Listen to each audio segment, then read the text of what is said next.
भागवत धर्माचं जे अधिष्ठान आहे भगवान विष्णू, त्या भगवान विष्णूंचं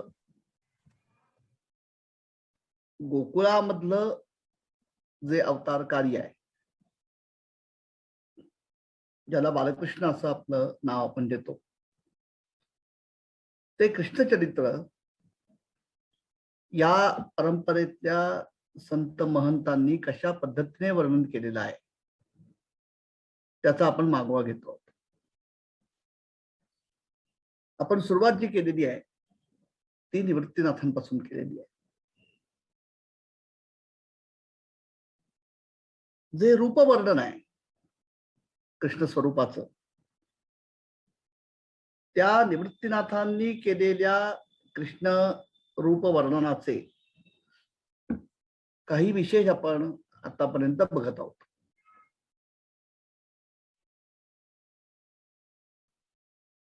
एक गोष्ट या ठिकाणी आपल्याला निदान या चार भावंडांच्या बाबतीमध्ये, म्हणजे निवृत्ती, ज्ञानदेव, सोपानदेव आणि मुक्ताबाई, या चार भावंडांच्या संदर्भामध्ये एक गोष्ट आपल्याला अशी लक्षात सतत ठेवली पाहिजे, म्हणजे त्यांचं केवळ कृष्ण वर्णन किंवा कृष्ण रूप ध्यान याचं विवरण ऐकत असतानाच नव्हे, तर एकूणच या चारही भावंडांचं म्हणून जे संपूर्ण विचार विश्व आहे, त्या विचार विश्वावर या चारही भावंडांची जी नाथसंप्रदायाची परंपरा आहे, त्या नाथसंप्रदायाच्या परंपरेचं जे गाभा तत्वज्ञान आहे, ज्याला ज्ञानदेवांनी शांभवाद्वय असा शब्द किंवा अशी संज्ञा वापरलेली आहे. ज्ञानेश्वरीच्या उपसंहारामध्ये योवी प्रसंगवशात आतापर्यंत अनेक वेळा मी आपल्या पुढे मांडलेली आहे की मग तिही ते शांभव अद्वयानंद वैभव संपादिले सप्रभव श्री गहिनीनाथ. हे जे शांभवाद्वयाचं जे तत्वज्ञान आहे, या शांभवाद्वयाचं तत्वज्ञान की ज्याचा पाया या चारही भावंडांच्या एकंदर विचार विश्वाला लाभलेला आहे, आणि त्या तत्वज्ञानाची बैठक किंवा अधिष्ठान हे अतिशय भक्कम असल्यामुळे ही चारही भावंड दृश्य जगाकडे किंवा विश्वाकडे ज्या दृष्टीने बघतात, ज्या भूमिकेतनं ते बघतात, किंवा जग काय आहे किंवा जगाचा आणि आपला आणि या जगताचं अधिष्ठान असणारं जे परतत्व आहे त्याचा नेमका संबंध कसा आहे, या संदर्भातली जी जीवनदृष्टी आहे, ती जीवनदृष्टी या चारही भावंडांच्या बाबतीमध्ये शांभवाद्वयाच्या तत्वज्ञानाने पुरेपूर मंडित झालेली आहे. साहजिकच कृष्णरूपाचं वर्णन करत असताना गोकुळामध्ये बाललीला करणारं कृष्ण स्वरूप, यमुनेच्या काठावरती गायी चालणारं कृष्ण ध्यान, गोकुळांमध्ये अनेक प्रकारचे सवंगडी मिळवून दयादुधाच्या चोरीसारखं लीलानाट्य रचणारं कृष्ण दर्शन या सगळ्याला त्या शांभवाद्वयाच्या तत्वदृष्टीची बैसक आहे. म्हणजे ज्या भूमिकेमधून, ज्या अधिष्ठानावरून कृष्ण तत्वाचं रूपदर्शन निवृत्तीनाथ किंवा पुढे आपण इथून जेव्हा ज्ञानदेवांच्याकडे जाणार आहोत तेव्हा ज्ञानदेव जे आपल्याला घडवतात की तीच गोष्ट सोपानदेवांची आहे. त्या संपूर्ण आकलनाला शांभवाद्वयाची बैठक आहे. त्यामुळे कृष्ण दर्शन जे आहे किंवा कृष्ण रूपाचं विवरण जे आहे निवृत्तीनाथ जे करतात त्याची चौकट पुन्हा त्या शांभवाद्वयाची. याचे काही जे अत्यंत मनोज्ञ गोड असे दाखले आहेत ते आज आपण थोडे बघणार. निवृत्तीनाथांचा एक फार गोड अभंग आहे, कृष्ण वर्णन करणार आहे. आणि विशेषतः कृष्ण रूपाचं जे व्यापकत्व आहे त्याची जी सर्वसमावेशकता आहे, त्या कृष्ण रूपाचं जे सर्वंकष पण आहे त्याचं शब्दरूप निवृत्तीनाथ एका अभंगामध्ये घडवतो. शब्द असे आहेत, विश्वी विश्वपती असे पै लक्ष्मीनाथ,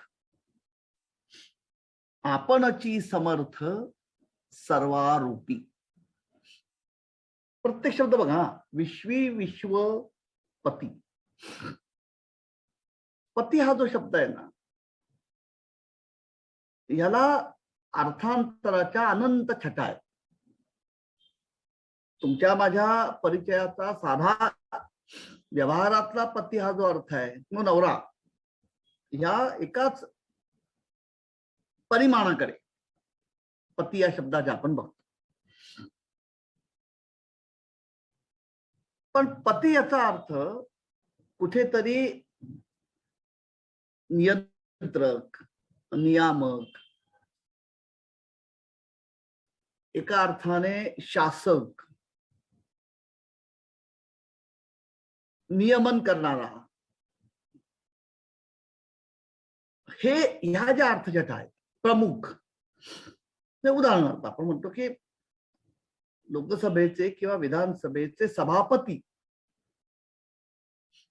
राष्ट्रपती, सेनापती हे जे शब्द आहेत, इथे पती या शब्दाने मुखत्यारत्व हे निर्देशित होतं की इथे सत्ता कुणाची आहे, नियमन कुणाचं आहे, नियंत्रण कुणाचं आहे, अधिकार कुणाचा आहे, नेतृत्व कुणाचं आहे. कुणाच्या आज्ञेमध्ये सेना आहे म्हणून तो सेनेचा पती म्हणजे शासक, किंवा पती म्हणजे नियंत्रक, किंवा सर्वंकष प्रमुख, या अर्थाने तो शब्द आपण वापरलेला आहे किंवा वापरतो आपण. आता इथे निवृत्तीनाथ गोकुळामध्ये जे कृष्ण रूप आहे त्या कृष्ण रूपाचं आकलन आपल्याला घडवत असताना विश्वी विश्वपती असे पै लक्ष्मीनाथ असं त्याचं वर्णन निवृत्तीनाथ मांडतात. आता इथे बघा,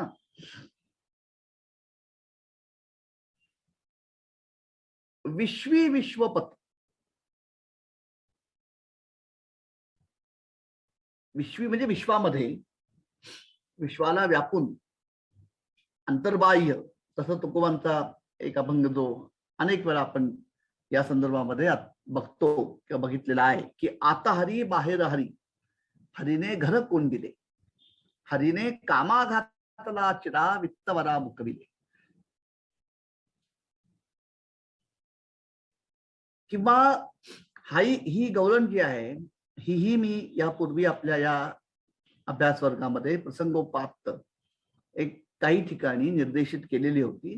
तुकोबारायांचे जे शिष्य निळोबाराय, त्या निळोबारायांनी संपूर्ण हे जे गोकुळ आहे, गोकुळामधल्या ज्या गोपबाला आहेत किंवा गोकुळवासी आहेत,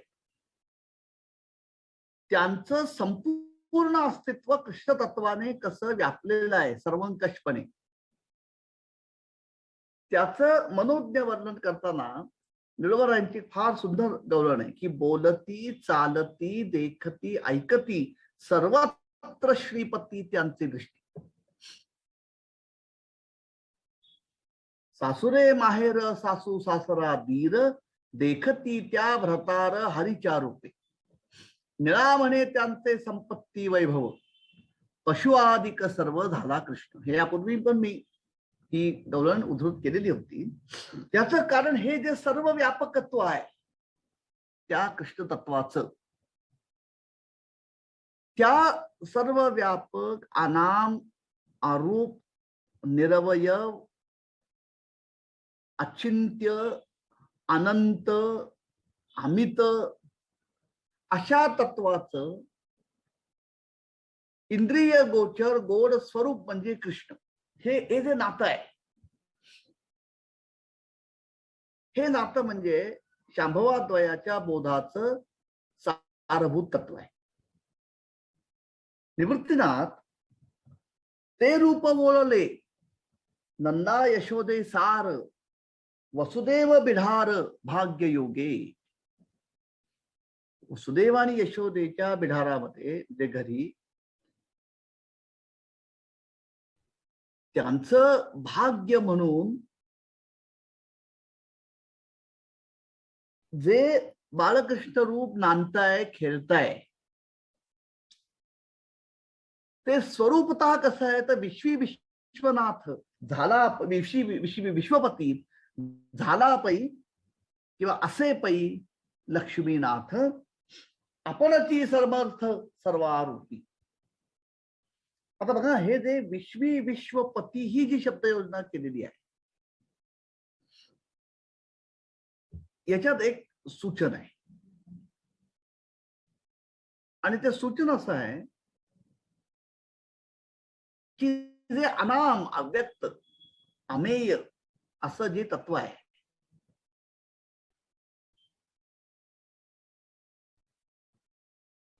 तुकोबांनी ज्याचं गुणवर्णन महाराजांच्या गाथेमध्ये नितांत गुणभंग आहे. अव्यक्ता अचिंत्या अरूपा अपारा ही सगळी विशेषणं. पहिलं चरण, पहिल्या चरणाचा जो अर्धांश आहे पहिला, तो सगळा विशेषणमयच आहे तुकोबांचा, की अव्यक्ता अरूपा अचिंत्या अपारा. हे जे परतत्व आहे हे अव्यक्त आहे, ते व्यक्त नसल्यामुळे त्याचं चिंतन करता येत नाही म्हणून ते अचिंत्य आहे. चिंतन करायला गेलं तरी त्याचा ठाव लागत नाही म्हणून ते अनंत आहे. आणि त्याचा अंत ही गोष्टच त्याला संभवत नाही म्हणून ते अपार आहे. अव्यक्ता अरूपा अचिंत्या अपारा हे जे तत्व आहे हे अनंत आहे. हे इंद्रिय गोचर असं नाही. हे तत्व जेव्हा प्रगट झालं किंवा प्रगट होतं किंवा प्रगटलं, त्या प्रगट रूपाचं आद्य दर्शन म्हणजे दृश्य विश्व आहे. निवृत्तीनाथांचा जो संकेत आहे, लक्षात घ्या, अभंग अत्यंत मार्मिक आहे. विश्वी विश्वपती असे पै लक्ष्मीनाथ आपणची समर्थ सर्वारूपी. हे जे वर्णन आहे त्या कृष्ण तत्वाचं, ते कृष्ण तत्व आता डोळ्यासमोर कसं दिसत आहे, ते रूप गोकुळी नंदाची एकुळी यशोदे जवळी बालकृष्ण. गोकुळामध्ये बालकृष्ण रूपाने यशोदेच्या ओसंगाला जे खेळत आहे ते तत्वतः विश्वी विश्वपती असे पै लक्ष्मीनाथ आपणची समर्थ सर्वारूपी ते जे अव्यक्त तत्व आहे ते अव्यक्त तत्व ज्यावेळी प्रथम प्रगट झालं त्याच्या इच्छेने त्याच्या प्रगट रूपाचं पहिलं किंवा आद्य आविष्करण म्हणजे दृश्य विश्व होय. निवृत्तीनाथांनी इथे फार गंमत केलेली आहे. आपण सगळे या वर्गातले लोक अभ्यासक आहात, म्हणजे मी तर फक्त वाचक आहे. आपण जे विष्णू सहस्रनाम आपण जर बघितलं तर विश्वम विष्णुर्व षट्कारो भूत भव्य भवत प्रभु भूतकृत भूत भूतभावो भूतात्मा भूतभावना हे जे पहिला श्लोक आहे सहस्रनामामधला, याचा पहिला शब्द काय? विश्वम विष्णुर्व षट्कारो. पहिल्यांदा त्या ते जे विष्णू तत्व आहे ज्याचं नाम संकीर्तन गुणसंकीर्तन रूपसंकीर्तन विष्णू सहस्रनामाच्या माध्यमातून भीष्माचार्यांनी मांडलेलं आहे, तिथे पहिलं त्याला जे अभिधान दिलेलं आहे ते काय आहे? विश्व. विश्वम विष्णुर्व षट्कारो. त्या परतत्वाचं जे अनामय अरूप आहे अचिंत्य आहे अपार आहे निरवयव आहे त्याचं पहिलं आद्य प्रकटीकरण हे कुठलं आहे? तर हे ज्या जगामध्ये आपण जगतो आहोत, जे जग आपल्या अनुभूतीला येत आहे ते विश्व हे त्याचं पहिलं आद्य दृश्य प्रगटीकरण आहे. पहिला नमस्कार त्याला आहे. म्हणून पहिला उल्लेख विष्णू सहस्रनामामध्ये विश्वाचा आहे. काय आहे? ते त्याचं प्रगट रूप आहे. निवृत्तीनाथांनी तो संदर्भ इथे ठेवला आहे. विश्वी विश्वपती असे पै लक्ष्मीनाथ. बघा याच्यात हे फार गमतीशीर आहे बरं का. आपण हे सगळे अभंग सगळ्या संतांचे जे अभंग आहेत हे जर आपण, म्हणजे मी तुलना नाही म्हणणार इथे, मी जर असं म्हणतं की आपण हे जर असे अनेक वार बघितले अभंग तर इतके आपल्याला समान धागे याच्यामध्ये दिसतात. तत्वाचे दिसतात, मांडणीचे आहेत, वर्णनाचे आहेत आणि अनुभूतीचे तर आहेत. म्हणजे जी समर्थांची ओवी आहे की साधू दिसती वेगळाले परिते स्वरूपी मिळाले अवघे मिळोनी एकच झाले देहातीत वस्तू त्याची पुरेपूर प्रचिती इथे.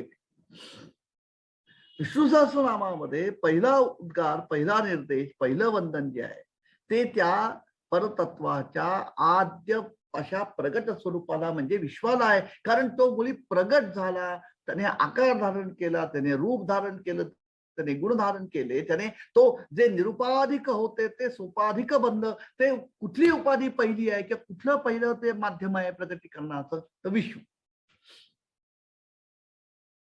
विष्णू सहस्रनाम म्हणून सुरुवात तिथून आहे. निवृत्तीनाथांचं संकेत तिथे आहे विश्वी विश्वपती असे पै लक्ष्मीनाथ. आता गमत बघा, तुकोबांनी असंच नमन भगवान विष्णूंना, पर्यायाने पांडुरंगाला, पर्यायाने भगवान विष्णू त्यांच्या एका अभंगामध्ये केलं की पहिलं नमन नमो विश्वरूपा विष्णू माय बापा. क्रम तोच आहे बघा. तुकोबांनी सुद्धा अभंगामध्ये नमन जे मानलेलं नमो विश्वरूपा विष्णू माय बापा. विश्वम विष्णुर्व षट्कारो. आद्य प्रगतीकरण, आद्य स्वरूप विश्व आहे. ते निर्माण झालं, ते स्वेच्छेने त्या शिवाने, मी शिव म्हणजे शांभवाद्वयाची परिभाषा एवढी शिव म्हणतोय, जे शांभवाद्वयाचं प्रतिपादन आहे की दोन अवस्थांच्या मध्ये ते परमतत्व नांदत असतं आणि तरी ते त्या अवस्थांच्या अतीत आहे. त्याची एक अवस्था विश्वात्मक आहे जी इंद्रिय गोचर आहे आणि दुसरी अवस्था किंवा दुसरं अस्तित्व जे आहे ते केवळ स्पंद रूपाने, ज्याला काश्मीर शैव मत विश्वोत्तीर्ण असं अभिधान वापरतं. ज्ञानदेव चांगदेव 65 मध्ये जे म्हणतात की प्रगटे तव तव न दिसे लपे तव तव आभासे प्रगटना लपाला असे न कोमतालो.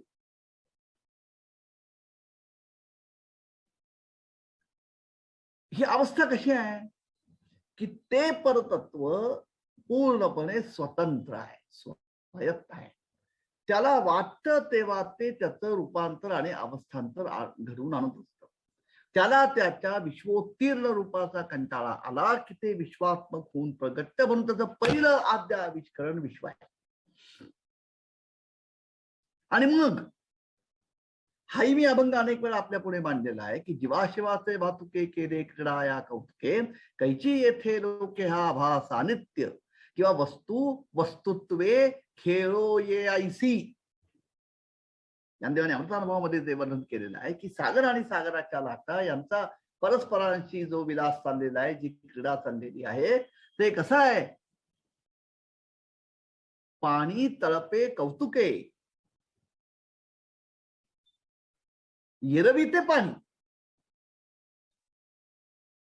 त्या नात्याने ज्याप्रमाणे पाणी स्वतःमध्येच अवस्थांतर घडवून आणत लाटेच्या रूपाने प्रगट होतं आणि स्वतःशीच खेळत राहतं. वस्तू वस्तुत्वे खेळो ये ऐसी. त्यांनी म्हणतात की संभावाद्वयाचं तत्वज्ञान असं म्हणतं की विश्वोत्तीर्ण आणि विश्वात्मक या दोन्ही अवस्थांमध्ये अखंड ये जा करत स्वतःची अनुभूती अनंत परीने घेत राहणं ही त्या परतत्वाची आवडती सवय आहे, आवडती खोड आहे, त्याची क्रीडा आहे. म्हणून तो जेव्हा विश्वोत्तीर्ण अवस्थेमधनं विश्वात्मक म्हणतो तेव्हा पहिलं त्याचं आविष्करण विश्व आहे. नमो विश्वरूपा विष्णू माय बापा, ओम विश्वम विष्णुर्वषटकारो. आणि आता इथे निवृत्तीनाथ जे म्हणतात विश्वी विश्वपती असे पै लक्ष्मीनाथ, आपणती समर्थ सर्वारूपी, ते रूप गोकुळी नंदाची एकुळी, यशोदे जवळी बालकृष्ण. परिभाषा संपूर्णपणे शांभवाद्वयाची आहे, वर्णन कृष्ण रूपाचं आहे. आता गमत बघा, म्हणजे ही संपूर्ण हे जे दर्शन आहे ना ज्ञानदेवांचं किंवा या संपूर्ण नाथ संप्रदायाचं, याचा ठसा सर्वत्र आपल्याला दिसतो बरं का. हे केवळ ज्ञानदेवांच्या किंवा निवृत्तीनाथांच्या किंवा मुक्ताईंच्या अभंगामध्येच आपल्याला दिसतं असं नाही, हे सर्वत्र दिसतं. मी अनेक वेळा ह्याचे उदाहरण दिले. हे अलंकार नामी तुका म्हणे तैसे आम्ही, त्याच शब्दरूप आहे. उदकावरील तरंग तरंग उदकाचे अन्न, त्याच शब्दरूप आहे. तुका म्हणे गंगा सागर संगमी, अवघ्या झाल्यावर मी एकमय, त्याच अनुभूतीचं शब्दरूप आहे. विश्वरूपाने प्रकट झालेलं ते परतत्व जेव्हा आपल्या त्या निर्मितीकडे बघतं तेव्हा अनंत रूपे अनंत वेशे देखील त्याची इतकी विविधता त्या विश्वामध्ये दिसते, कारण प्रत्येक रूपाने तेच तत्व नटलेलं आहे.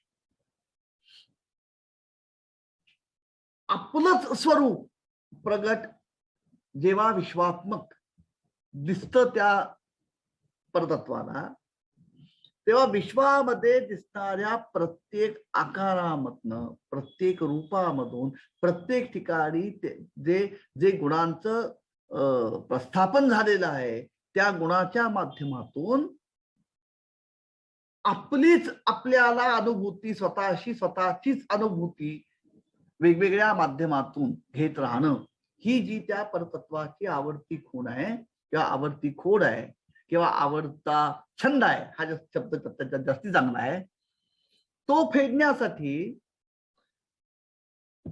आपण प्रथम निर्माण केलेल्या विश्वामध्ये विश्वनिर्मिती घडत असतानाच ते तत्वही त्याच्यामध्ये प्रवेश करतं. म्हणून विश्व आणि हे विश्व ज्या विष्णू तत्वापासून निर्माण झालेलं आहे ते विष्णू तत्व हे पुन्हा अभिन्नत्वाने ह्या विश्वामध्ये प्रत्येक गोष्टीमध्ये आपल्याला दडलेलं किंवा सुप्त अवस्थेमध्ये नांदताना दिसतं. विश्वोत्तीर्ण आणि विश्वात्मक या दोन्ही अवस्थांच्या अतीत असणारं जे तत्व आहे ते तत्व प्रथम विश्वरूपाने प्रगट, आणि त्या विश्वामध्ये जे अनंत आकार आहेत, अनंत रूप आहेत, अनंत नाती आहेत, त्या प्रत्येक नात्यामधून स्वतःचीच अनुभूती घेत स्वतःचा आनंद स्वतःमधनं मिळवण्यासाठी ते त्या विश्वामध्ये विश्व साकारत असताना त्याच्याशी एकरूप होतं, प्रगटतं. शास्त्राने याला शब्द वापरलेला आहे अनुप्रवेश. साकारत असतानाच त्याच्यामध्ये समाविष्ट होणं. हे समजून घेण्यात जरा मजा आहे बरं का. आम्ही घर आधी बांधतो आणि घर बांधून पूर्ण झाल्यानंतर मग त्याची वास्तुशांत म्हणा किंवा गृहशांती म्हणू ती करून मग आपण त्याच्यामध्ये प्रवेश करतो आणि राहायला जातो. शांभवाद्वयाचं तत्वज्ञान असतं किंवा इथे निवृत्तीनाथांनी विश्वी विश्वपती असे पै लक्ष्मीनाथ असा जो शब्द वापरलेला आहे. विश्वी विश्वपती असे हा कसा आहे? हा विश्वरूपाने साकारत असतानाच तो त्याच्यामध्ये प्रवेश करून सर्वत्र त्याने नांदायला सुरुवात केलेली आहे. शास्त्राने याला शब्द वापरलेला आहे अनुप्रवेश. विष्णू तत्व विश्वरूपाने ज्यावेळी प्रगट होत असतं त्यावेळी ते विश्वरूप धारण करत असतानाच तो आकार त्या ठिकाणी निर्माण होत असतानाच ते तत्व त्या आकाराच्या प्रक्रियेमध्ये एकजीव होऊन आकारासह प्रगट, म्हणून विश्वम विष्णुर. कार्यकारण भाव काय आहे? कारण कोण आहे? कारण विष्णू तत्व आहे. कार्य काय आहे? प्रगट असणारं विश्व आहे. ज्याच्यापासून निर्माण झालं ते तत्व निर्मितीच्या प्रक्रियेमध्ये त्या निर्मितीशीच एकजीव होऊन विलास करत आहे, म्हणून त्याला अनुप्रवेश म्हटलेला आहे. विष्णू सहस्रनामामध्ये किंवा तुकोबारायांनी नमो विश्वरूपा विष्णू माय बापा असं जे म्हटलेलं आहे. कारण विश्व आणि विष्णू यांचं परस्पर नाथ हे असं आहे. अधिकारण विष्णू आहे किंवा शांभवाद्वयाच्या प्रक्रियेमध्ये शिव आहे.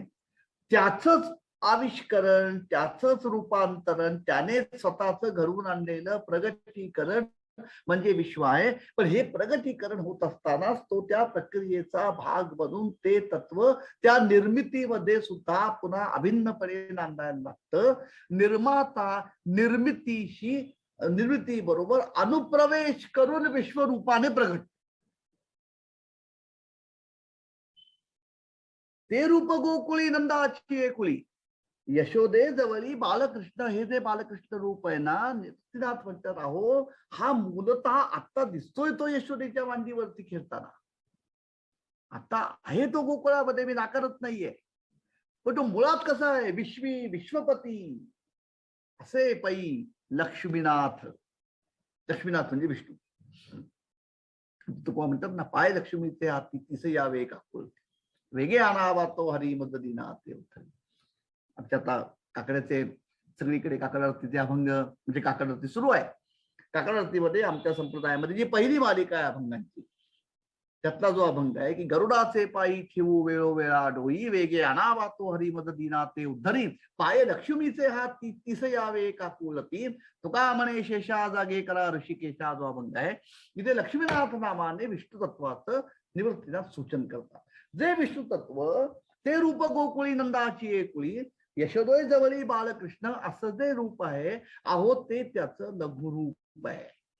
ते त्याने स्वेच्छेने धारण केलेलं लोभस असं गोचर रूप आहे. तत्वतः तो कसा आहे? विश्वी विश्वपती. विश्वनिर्मितीला कारण असणारा, स्वतःच विश्वरूपाने नटलेला आणि स्वतः विश्वरूपाने नटत असतानाच त्या विश्वामध्ये त्या विश्वाचं नियामक किंवा नियंत्रक तत्व म्हणून त्याच्याशी एकजीव होऊन प्रगटलेला जो विश्वपती आहे, ते रूप गोकुळी नंदाची एकुळी, यशोदे जवळी बालकृष्ण. लक्षात घ्या, म्हणजे सुरुवात आपण आज जी केलेली आहे की ज्ञानदेवादी ही जी चारी भावंड आहेत त्यांच्या संपूर्ण जीवनदृष्टीला ज्या तत्वज्ञानाचं अधिष्ठान आहे ते तत्वज्ञान शांभवाद्वयाचं आहे. आणि म्हणून यांनी मांडलेलं निवृत्तीनाथांचं कृष्णदर्शन जे आहे ते कृष्ण दर्शन सुद्धा आपल्याला त्याच पार्श्व चौकटीमध्ये अधिक चांगल्या पद्धतीने आकलन करून घेता येतं. विश्वी विश्वपती असे पै लक्ष्मीनाथ आपणची समर्थ सर्वारूपी.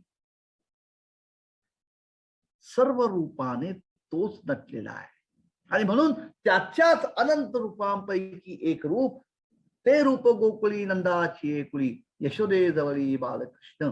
मूलतः कसा आहे बघा, निवृत्तीनाथ हे सगळे अभंग आहेत, विशेषतः निवृत्तीनाथांनी मानलेलं जे कृष्ण दर्शन आहे, जे पुढे ज्ञानदेव निवृत्तीनाथांच्या एकूण कृष्ण दर्शनामध्ये तत्व किंवा तात्विक अंगावर भर खूप आहे. ज्ञानदेवांच्या मध्ये त्या तात्विक अंगावर ज्ञानदेवांनी विलक्षण रम्य असा पेहराव चढवलेला आहे. क्वचित प्रसंगी अगदी क्वचित सांगतोय आणि तो सुद्धा तो संपूर्ण भाग जो आहे तो आपण फार तितक्याच संवेदनशीलतेने बघण्याचा प्रयत्नही करणार आहोत. तिथे कधी कधी अगदी नर्म शृंगाराची सुद्धा छटा येऊन जाते, पण ती शृंगाराची छटा भावाभिव्यक्तीसाठी आहे. ती तिथल्या कुठल्याही शारीर अस्तित्वाचं द्योतन तिथे घडवत नाही. घनुवाजे गुणगुणा वारा बाहेर ऋणधुणा भवतारको हा काना वेगी भेटवा का तापता चांदवो चांदणे चापे वो चंदनो देवकी नंदनो विण नावडेवो चंदनाची चोरी माझे सर्वांग पोळी कानो वनमाळी वेगी भेटवा का. तुम्ही गात असा सुस्वरे ऐकून दावी उत्तरे गोकुळे कोकिळे वर्जावे तुम्ही बाई यानो दर्पणी पाहता रूपन दिसे वो आपुरे बाप रखमा देवी वरू विठ्ठले मजाईसे केले. ही संपूर्ण जी रचना आहे,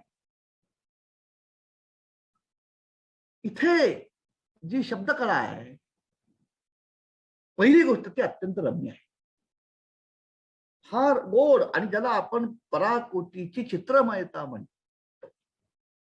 ती चित्रमयता ओतप्रोत ज्ञानदेवांच्या रचनेमध्ये भरलेली आहे. घनुवाजे गुणगुणा वारा बाहेर रुजणा भवतारको हा काना वेगी वेटवा का चांदवो चांदणे चापे वो चंदनो देवकी नंदनो विडना बडे वो.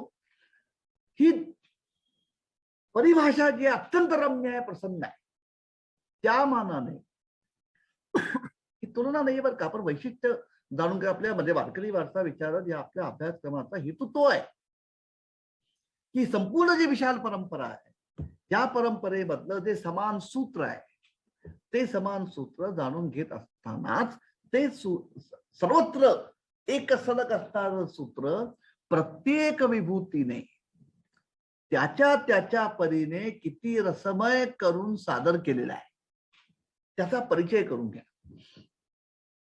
निवृत्तीनाथांचं संपूर्ण जे वर्णन आहे ते त्या मानाने खूप गंभीर प्रवृत्तीचं आहे आणि त्याच्यात व्यक्तिशः मला अनैसर्गिक किंवा असाधारण असं काही वाटत नाही. याचं कारण आपण लक्षात घेऊया. लक्षात घ्या, शेवटी नामदेवरायांनी जे वर्णन केलेलं आहे की ज्ञानदेव ज्यावेळी समाधिस्थ होतात त्यावेळी निवृत्तीनाथांची जी विवलावस्था झालेली आहे, त्या विवलावस्थेचं वर्णन करताना नामदेवरायांनी निवृत्तीनाथांच्या मुखी एक चरण घातलेलं आहे. निवृत्तीनाथ असं म्हणतात, माय बापे आम्हा त्यागी गेले जेव्हा ऐसे संकट तेव्हा झाले नाही. नकळत्या वयामध्ये आरूढ पतित्वाची एका अर्थाने कुठेतरी त्या काय आपण म्हणू दुश्चिताचा किंवा दुश्चिताचं परिमार्जन करण्यासाठी ज्यावेळी माझ्या आई वडिलांनी प्रायश्चित्त घेतलं, त्यावेळी सुद्धा आजच्या इतका दुर्धर प्रसंग आला नव्हता. कारण म्हणजे ज्ञानदेव समाधिस्थ होत आहेत याचं दुःख किंवा याचं शल्य, याचा कळवळा हा मायबापे आम्हा त्यागी गेले जेव्हा ऐसे संकट तेव्हा झाले नाही. म्हणजे आमच्या न कळत्या वयामध्ये किंवा अगदी आदान वयामध्ये आमचे आई वडील प्रायश्चित्त घेऊन जेव्हा देहरूपाने आमच्यापासून दूर गेले तेव्हा सुद्धा इतकं मोठं संकट आम्हाला वाटतं नव्हतं जेवढं आज वाटतंय ज्ञानदेव समाधिस्थ होताना, असं निवृत्तीनाथ म्हणतात, असं नामदेव राय वर्णन करतात समाधीच्या अभंगामध्ये. आता मग आम्ही हे उदाहरण एवढंच करतात येतोय की संपूर्ण निवृत्ती हे जे तत्व आहे या तत्वाने या चारही भावंडांच्या जीवनामध्ये किती प्रचंड मोठी भूमिका महत्वाची बजावलेली आहे ते लक्षात यावं म्हणून मी फक्त हे म्हणतोय. तो जो एक अत्यंत गोड अभंग पुन्हा समाधीच्या प्रसंगामध्ये ज्ञानदेवांनी आमच्या नामदेवरायांनी मांडलेला आहे की पुढे ज्ञानेश्वर जोडून या कर बोलतो उत्तर स्वामी संगे. इथे स्वामी संगे म्हणजे निवृत्तीनाथांची, की समाधीमध्ये प्रविष्ट होताना आता सगळ्यात शेवटी आपल्या थोरल्या भावाची आणि जो सद्गुरू आहे त्याचा निरोप घेण्यासाठी ज्ञानदेव जेव्हा समोर उभे राहतात तेव्हा त्या दोघांमधला जो संवाद आहे तो नामदेवरायांनी जो शब्दबद्ध केलेला आहे की पुढे ज्ञानेश्वर जोडून या कर बोलतो उत्तर स्वामी संगे. पाळिले पोसिले चालविला लळा बा माझ्या कृपाळा निवृत्तीराया. आई वडिलांच्या पश्चामध्ये ज्ञानदेव आपल्या थोरल्या भावाला असं म्हणतायत की आमच्या तीनही धाकट्या भावंडांचे सगळे लळे तुम्ही पुरवले, आमचं तुम्ही पालन केलं, आमचं तुम्ही पोषण केलं. आई बापांच्या पश्चात पाळिले पोसिले चालविला लळा बा माझ्या कृपाळा निवृत्तीराया. स्वामीची आयोगे झालो स्वरूपाकार उतरलो पार माया नदी.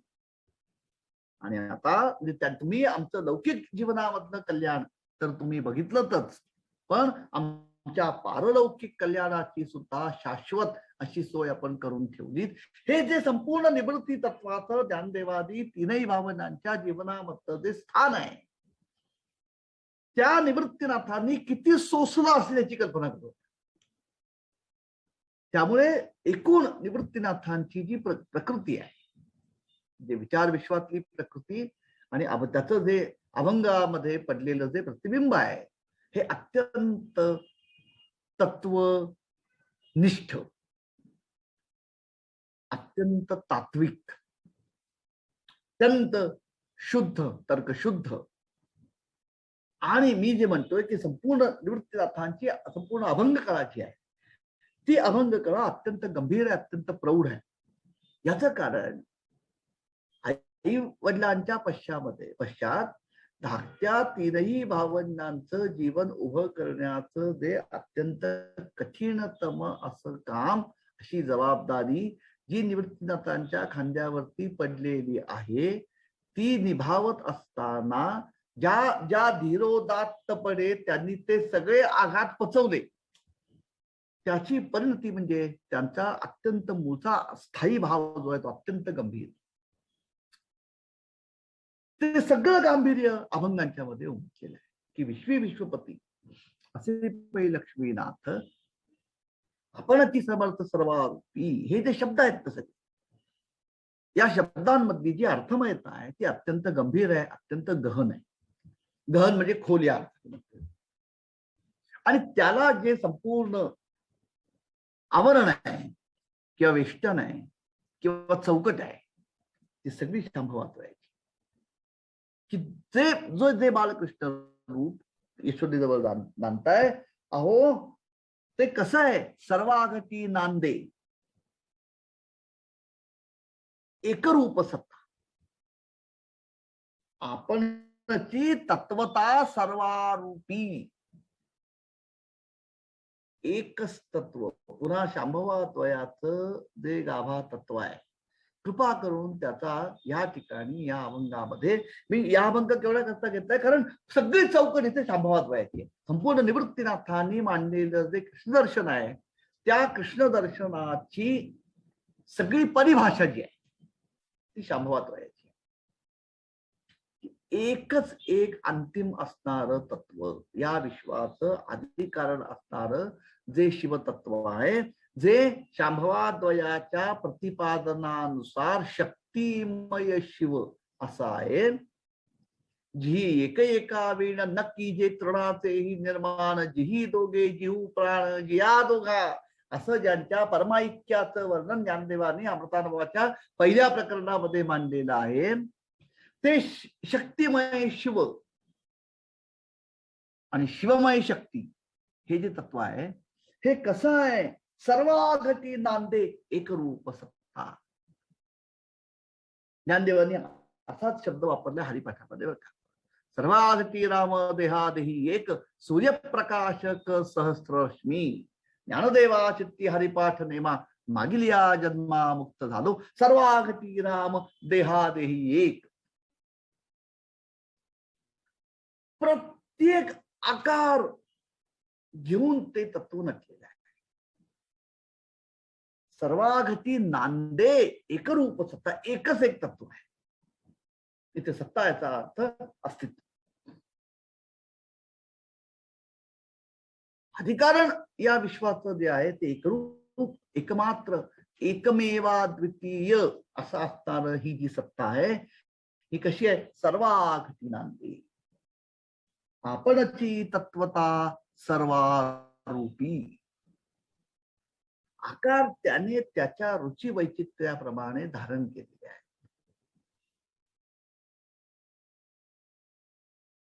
त्याला वाटलं म्हणून त्याने त्याला पाहिजे तो आकार धारण करून अखंड त्याचा विलास चालू आहे. मात्र तो तत्वशः ते एकच आहे. ज्ञानदेव तर अमृतानुभवाच्या तिसऱ्या प्रकरणामध्ये इतक्या टोकाला जातात की ज्ञानदेव असं म्हणतात की अहो मी एक हा शब्द जेव्हा उच्चारतो ना तेव्हा एक या शब्दातनं सुद्धा पुन्हा सूचित होते सापेक्ष. एकाच्या सापेक्ष जेव्हा दोन ही संकल्पना कुठेतरी आमच्या अबोधमनामध्ये असते म्हणून आम्हाला एक या संकल्पनेचा अर्थ कळतो. आपण जेव्हा म्हणतो अरे मला एक गोष्ट सांग, याचा अर्थ अनेक दुसऱ्या गोष्टी असतील त्या सध्या बाजूला जाऊ दे, आत्ता मला तू एक गोष्ट सांग जी मी तुला विचारतोय. म्हणजे एक ही जी गोष्ट आहे किंवा एक ही जी संज्ञा आहे किंवा एक हे जे बोधन आहे हे सुद्धा पुन्हा सापेक्षतेच्या कुंपणातलं आहे. एकाच्या सापेक्ष एकापेक्षा वेगळं, त्याला दोन नाव द्या, तीन द्या, चार द्या, काही नाव द्या, काहीतरी वेगळं विद्यमान आहे म्हणून एक या शब्दातनं एका विशिष्ट गोष्टीचा निर्देश होतो. आता ज्ञानदेव असं म्हणतात की मुळात हे जे शिवतत्व आहे की हे जे इथे वर्णन निवृत्तीनाथ मानतात की सर्वागती नांदे एकरूप सत्ता, आपणची तत्वता सर्वारूपी एकच तत्व आहे. तिथे दुसरं काहीच नाहीये. या विश्वामध्ये दुसरं काहीही नाही. दुसरं काहीच नसेल तर दोन ह्या शब्दाला काही अर्थ राहत नाही. आणि दोन हा पुन्हा एकच्या सापेक्ष आहे. म्हणजे या विश्वामध्ये दुसरं कुठलंही तत्व नसेल, एकच एक शिवतत्व असेल तर त्या शिवतत्वाला पुन्हा एकच हा शब्द किंवा या शब्दाने निर्देशित करणं की हवं एकमात्र तत्व आहे, ते एकच असेल, केवळ आणि केवळ तेच असेल तर त्याला एक असं म्हणणं सुद्धा निरर्थक ठरतं. कारण एकाचा संबंध किंवा एक ही परिभाषा पुन्हा सापेक्षतेच्या कुंपणातली आहे. कुठेतरी दुसरा किंवा दोन नंबरचा कुणीतरी प्राणी आमच्या अबोधमनामध्ये कल्पनेच्या साम्राज्यामध्ये विद्यमान आहे म्हणून त्याच्या सापेक्ष एकाला अर्थ आहे. दोन काढून टाकला तर एक या संकल्पनेला काही अर्थ राहत नाही. अशी जी सत्ता आहे, निवृत्तीनाथ म्हणतात सर्वागती नांदे एकरूप सत्ता, आपणची तत्वता सर्वारूपी असं ते जे तत्व आहे ते तत्व निवृत्तीचे पार कृष्णची पैसार गोकुळी अवतार नंदा, असं जे परमतत्व आहे जिथे कोणत्याही प्रकारची सापेक्षता ही लागू पडत नाही किंबहुना अर्थहीन ठरते, असं तत्व गोकुळी अवतार नंदाधरी. त्याचं वर्णन शब्दामध्ये सुद्धा करता येत नाही. म्हणून जेथे नाही वेदू नाही पै त्या शाखा, त्याचं वर्णन लक्षात घ्या. वेद याला आम्ही आधी वापरले. हे जे परतत्व आहे त्या परतत्वाचं वर्णन करण्यासाठी जी शब्दरूप सृष्टी निर्माण झाली त्या शब्दरूप सृष्टीचा आद्य हुंकार म्हणजे वेदवाङ्मय. निवृत्तीनाथ असं म्हणतात की अहो हे तत्व गोकुळी अवतार नंदागिरी हे जे आहे अनिर्वचनीय आहे, ते शब्दात मांडता येत नाही. म्हणून जेथे नाही वेदू नाही पै त्या शाखा, त्याला ऋग्वेद म्हणू नका, सामवेद म्हणू नका, अथर्ववेद म्हणू नका अथवा यजुर्वेद म्हणू नका, ह्या ज्या शाखा आहेत ना या शाखांना सुद्धा निवृत्तीनाथ म्हणतात त्या तत्वाच्या ठिकाणी काहीही अर्थ नाही, असं ते तत्व न गोकुळी अवतार नंदाघरी. जेथे नाही वेदू नाही पै त्या शाखा.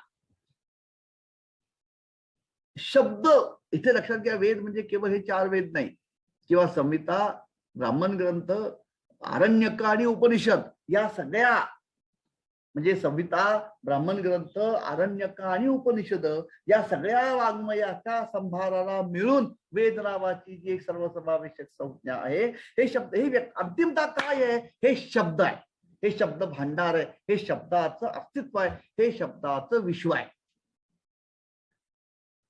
शब्दाचं विश्व सुद्धा आकाराला येण्यापूर्वी जे कोणी होतं अधिष्ठान, ते तत्व गोकुळी अवतार नंदाघरी ह्या रूपाने अवतरलेलं आहे. म्हणून जेथे नाही वेदू नाही पै त्या शाखा, द्वैताचा हा लेख हरपला. द्वैत किंवा द्वय ह्या शब्दसंमतीने दोन या पदाचा किंवा दोन या अस्तित्वाचा किंवा दोन नावाने आम्ही जे निर्देशित करतो त्या दुहेरी,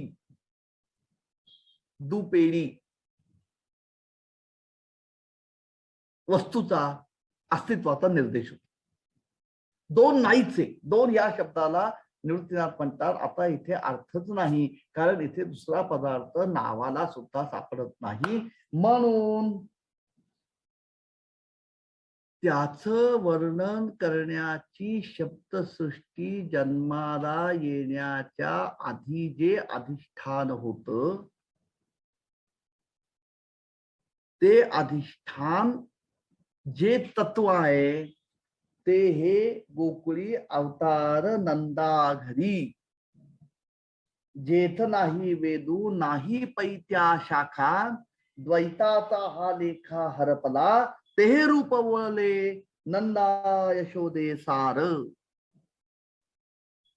कुठल्या पातळीवरनं कृष्ण तत्वाकडे निवृत्तीनाथ बघतात ते बघा. म्हणून आपण आधी सुरुवात जी केलेली आहे की संपूर्ण ही परिभाषा जी आहे, ही परिभाषा जी आहे, ही परिभाषा शांभवाद्वयाची आहे. संपूर्ण ज्ञानदेवांच्या विचार विश्वाला जो पार्श्वपट लाभलेला आहे तो त्या शांभवाद्वयात आहे. असं हे जे कृष्ण रूप आहे, ज्या कृष्ण रूपाचं जर आम्हाला हे अचूक ज्ञान झालं तर काय अवस्था होईल, ते निवृत्तीनाथ जे म्हणतात ते अत्यंत गोड शब्दामध्ये म्हणतात. निवृत्तीनाथांचे शब्द असे आहेत, सर्व परिपूर्ण भरलेसे अखंड.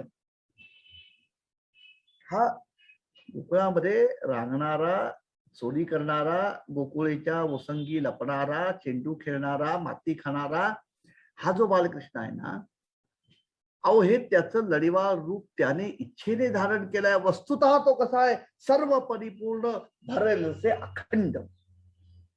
तुकोबांचा एक फार गोड अभंगाची पंक्ती इथे मला आवडते. महाराज असं म्हणतात, अवघे ब्रह्मरूप रिता नाही ठाव,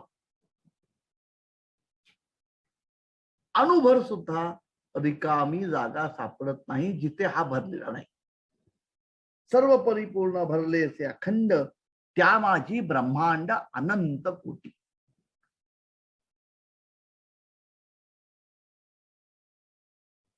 तुकोबांचा एक अप्रतिम अभंग आहे. त्या बालकृष्ण रूपाचं वर्णन करताना महाराज म्हणतात, अनंत ब्रह्मांडे एका रोमी ज्याच्या धेंडे. रोम म्हणजे केस अंगावरचा लव. ज्या कृष्ण रूपाच्या अंगावरती जी लव आहे त्या एका रोमामध्ये अनंत ब्रह्मांड मावतील एवढा तो अपरिमित प्रचंड अखंड आहे. अनंत ब्रह्मांडे एका रोमी धेंडे, तोहा गवळियांचे घरी उंबरा चढता टेकाधरी. किती त्याने नाटक केलंय बघा. अनंत ब्रह्मांडे एका रोमी ज्याच्या धिंडे, तोहा गौरियांचे घरी उंबरा चढता टेकाधरी, दैत्य मारियले गाढे ज्यांचे पुराणी पावाडे. अशांचा ज्याने नाश केला, तोहा गवलियांचे घरी उंबरा चढता टेकाधरी, बालकृष्ण रूपाने दुडक्या चालीने नंदाच्या घरावाड्यामधनं अंगणामध्ये येताना किंवा अंगणातनं खोड्या करून घरामध्ये जाताना उंबरा उंच असल्यामुळे तो चढण्यासाठी तो टेकाधरी म्हणजे आधार घेतो, कशाचा तरी टेकू धरतो, हाताशी घेतो. इतका जो लीला लाघवी आहे, लीला विग्रही नाटकी आहे, तो कसा आहे, तो गोड आहे. पण वस्तुतः तो कसा आहे, सर्व परिपूर्ण भरलेसे अखंड आणि त्या माझी ब्रह्मांडानंत कोटी. आपणची देव आपणची भक्त, आपण विरक्त, असं याचं रूप आहे. आपणची देव आपणची भक्त, आपणची विरक्त, सर्व झाला. मूलतः असा आहे. ही पूर्ण अद्वयाची परिभाषा आहे. धर्मराज जेव्हा म्हणतात की आमचा देव कसा आहे, धर्मराज म्हणतात देव नाही तेथे पूजितया कोण भक्त, गुरुसी नाही ठाव कोण शिष्यासी पुसत. कारण अहो गुरुपेक्षा शिष्य, देवापेक्षा भक्त मुळातच वेगळा नाही, कारण दुसरा कोणी नाहीच. आपणची देव आपणची भक्त, आपण विरक्त सर्व झाला, सर्व काही तोच नटलेला आहे. असा जो आहे, परिपूर्ण आहे, अखंड आहे, प्रचंड आहे, ज्याच्यामध्ये अनंत ब्रह्मांड ही सहजपणे सामावलेली आहेत. जो आपणच भक्त आहे, आपणच देव आहे, आपणच उपासक आहे, आपणच उपास्य आहे, आणि हे सगळं गिळून सुद्धा याच्यापेक्षा विरक्त म्हणजे वेगळा पुन्हा तोच आहे, असा जो आहे तो गोकुळामध्ये अवतरलेला आहे. हे जे कृष्ण दर्शन आहे निवृत्तीनाथ आपल्याला जे घडवतात ते, या कृष्ण दर्शनाची फलश्रुती काय, किंवा हे कृष्ण दर्शन घेऊन किंवा या कृष्ण दर्शनाद्वारे आपल्याला साध्य काय करायचं आहे, अत्यंत मार्मिक अभंग हा बघून आपण निवृत्तीनाथांकडून पुढे सरकत आहोत बरं का. कारण जवळपास आपल्या आता जेमतेम आपल्याकडे 2-2.5-3 महिने उरले.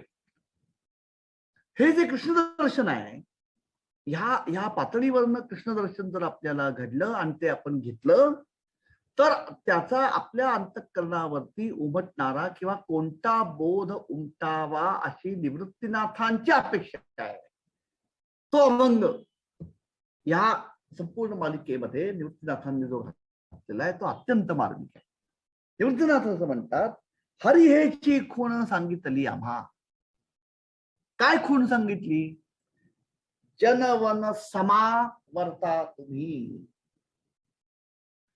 आमच्या प्रत्येक व्यवहारामधून समतेचा परिपोष, समतेची निष्पत्ती, समतेचा वर्तणूक, समतेचा व्यवहार आमच्या प्रत्येक व्यवहारामधनं घडला पाहिजे. मग आम्ही जनामध्ये असो अथवा वनामध्ये असो, आम्ही एकांतामध्ये असो अथवा आम्ही लोकांतामध्ये असो, आमचा व्यवहार हा समानतेचा, समतेचा राहिला पाहिजे.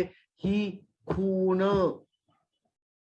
अंगी बाणणं, याचं नाव निवृत्तीनाथांच्या मते हरिदर्शन आहे. हरी हेची खूण सांगितली आम्हा. जनवन समा वर्ता तुम्ही. नित्यकाल कथा हरी विचरो सार, जनवन घर आम्हासे. हीच परिभाषा तुकोबांची आहे. महाराज जेव्हा म्हणतात जन विजन झाले आम्हा, विठ्ठल नामाप्रमाणे आठवणाही सुख दुःखा, नाचे तुका तो. जन विजन झाले आम्हा. विजन म्हणजे वन, म्हणतो विजनवासात तो गेला, एकांतात गेला, लोकांपासून दूर गेला. जन विजन झाले आम्हा विठ्ठल नामाप्रमाणे. जन आणि विजन या द्वंद्वाच्याही वर उठणं हे हरिहेची खूण सांगितली आम्हा. आम्ही निर्द्वंद्व होणं कृष्ण दर्शनाचा हा परिपाक निवृत्तीनाथांना अभिप्रेत आहे आणि अपेक्षित आहे. ही गोकुळामधल्या प्रत्येकाची अवस्था आहे. तुकोबाराय जेव्हा म्हणतात गोकुळीच्या सुखा अंतपार नाही लेखा, त्याचा अर्थ आहे बालकृष्ण नंदा घरी आनंदल्या नरनाथ. हा जो आनंद आहे हा आनंद त्या निर्द्वंद्वतेमधनं निर्माण झालेला आहे. निवृत्तीनाथाने गुरु परंपरेमध्ये त्यांचे सद्गुरु जे आहेत गहिनीनाथ, त्यांची जी अवस्था वर्णन केलेली आहे तिचा इथे थेट संदेश आहे, संदर्भ आहे. निर्द्वंद्व निशंक विचारता मही सुखानंद हृदयी स्थिरावला. जनविजन झाले आम्हा विठ्ठल नामाप्रमाणे. आठव नाही सुख दुःखा नाचे तुका कौतुके. ही जी निर्द्वंद्व अवस्था आहे त्याचा तो आनंद आहे. आणि हे आनंद, हा आनंद प्राप्त करणं पर्यायाने ती निर्द्वंद्व अवस्थेला पोचणं, पर्यायाने समत्वाचा अंगीकार होणं, आमचं संपूर्ण अस्तित्व समतेने व्यापून आमचा लौकिक अलौकिक व्यवहार हा समतेच्या अधिष्ठानामधनं घडणं, हरी हेची खूण सांगितली आम्हा. हे कृष्ण दर्शनाचं अपेक्षित फळ आहे. निवृत्तीनाथ आपल्याला जे कृष्ण दर्शन घडवतात ना, त्या कृष्ण दर्शनाचं जे कथन निवृत्तीनाथ आपल्याला करतात ते या 3 पातळ्यांवर समजावून घेणं म्हणून आवश्यक आहे. की मुळात त्याला अद्वयाची प्रगाढ पार्श्वपीठिका किंवा वैसक आहे. अखंड आणि प्रचंड असणार तत्व, ज्याच्या पोटात अनंत ब्रह्मांड सामावलेली आहेत, ते त्याच्या इच्छेने लघुरूप होऊन नंदाघरी नांदताय.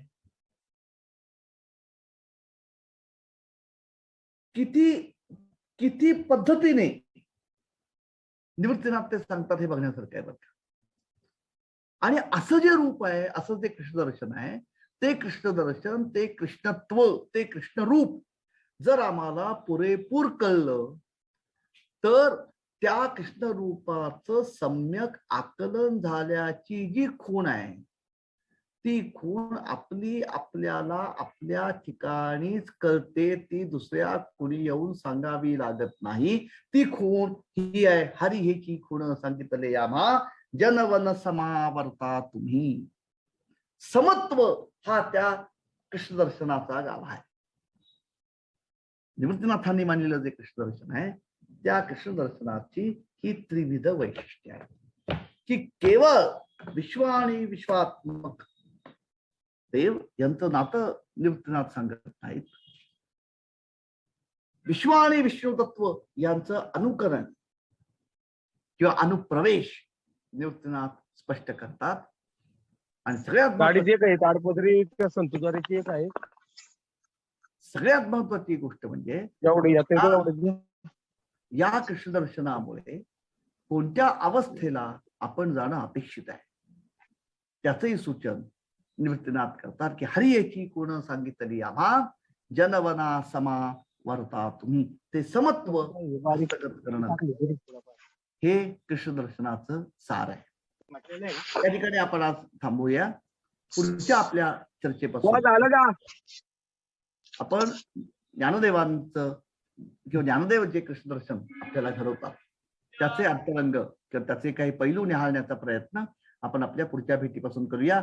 आपल्या सगळ्यांना आमच्या सगळ्यांतर्फे दिवाळीच्या अत्यंत मनपूर्वक शुभेच्छा. खरं मी आपल्या सगळ्या बऱ्याच लोकांपेक्षा आपल्या सगळ्यांपेक्षा वयाने मी लहान आहे, त्यामुळे मी आपल्याला दिवाळीच्या अत्यंत शुभेच्छा आणि इकडलेच माझा दंडवत.